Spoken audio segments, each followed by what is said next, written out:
তো সকলোকে নমস্কাৰ, মই প্ৰদীপ্ত। সকলোকে কাতি বিহুৰ শুভেচ্ছা জনালোঁ। মোৰ কাতি বিহু নাই, কাৰণ মই আজি কামৰ ঠাইত আহিবলগীয়া হ'ল। ছুটি নাই আমাৰ, কামেই কেতিয়াও ছুটি নাথাকে আমাৰ। আপোনালোকক কাতি বিহুৰ শুভেচ্ছা জনালোঁ। তো এতিয়া আহি গ'লোঁ পাকঘৰত, কাৰণ আজি ঘৰৰ পৰা একো আনিছোঁ ৰুটি অনাৰ পিছত মানে চব্জি নাই। তো খাবতো লাগিব, এতিয়া চব্জি অলপ বনাই লওঁ, ৰুটিকেইটাৰ লগত খাম আৰু। বাহিৰৰ পৰা আনিব পাৰোঁ, এলাহ লাগিছে যাবৰ কাৰণে। তো এতিয়া নানো, ইয়াতে বনাই খাওঁ। কি বনাওঁ তাকে চাওঁ ৰ'ব। এইফালে আছোঁ ভোল, মই আনিছোঁ, আলু চালু আনিছোঁ, কিবা আনিছোঁ, তাকে বনাই লওঁ এতিয়া। চাই থাকক আপোনালোকে ভিডিঅ'টো। তো মানে এতিয়া কি হ'ল, বনাব ওলাওঁতে মানে চালোঁ মছলা পাতি একো নাই।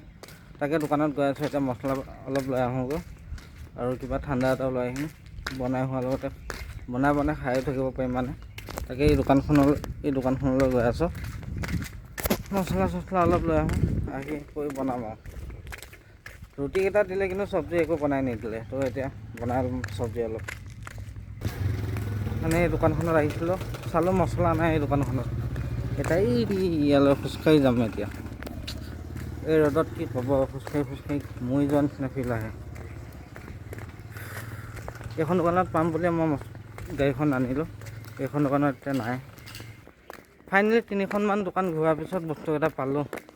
ইমান খোজ কাঢ়িবলগীয়া হ'ল। এইফালে গৰম মছলা, মিট মছলা, কণী দুটা লৈ তালৈ গৈ আছোঁ। গৈ পাই বনাওঁ আৰু। কেনেকুৱা ৰ'দ, এইফালে পাইছোঁ আহি। গেটখন মাৰি থৈ যাওঁ, নহ'লে আকৌ ছাগলী সোমাব, আকৌ ৰ'দত ওলাই আহিব লাগিব। ৰ'ব, এইফালে মই কণী বহাই দিছোঁ, এইফালে ভাত বহাই দিছোঁ, এইফালে দালি আছে। কণীকেইটা বইল হ'লে দালিটো বহাই দিম আৰু খাই দিম।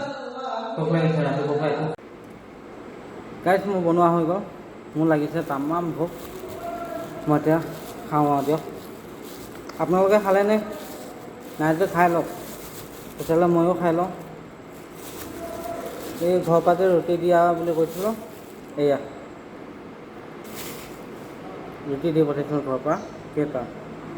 1 মিনিট, 1টা 2টা 3টা 5টা ৰুটি ঘৰৰ পৰা দি পঠাইছে। ভাতৰ লগত খাম বুলি ভাবিছিলোঁ, বাট এতিয়া ভাতৰ লগত নাখাওঁ, ভাত দেৰিকৈ খাম। এতিয়া ৰুটিকেইটা খাই লওঁ, ৰ'ব।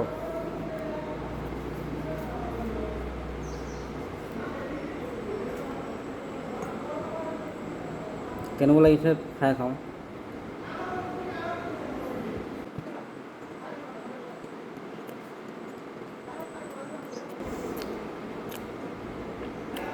ভালে লাগিছে, নিজে বনালে ভালে লাগিব।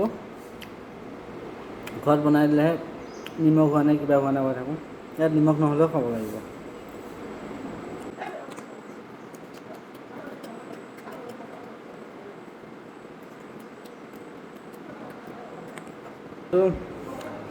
আলু, দালি, কণী, তাৰপিছত চয়াবিন ডাঠকৈ মানে বনাইছোঁ ৰুটিৰ লগত খাবৰ কাৰণে।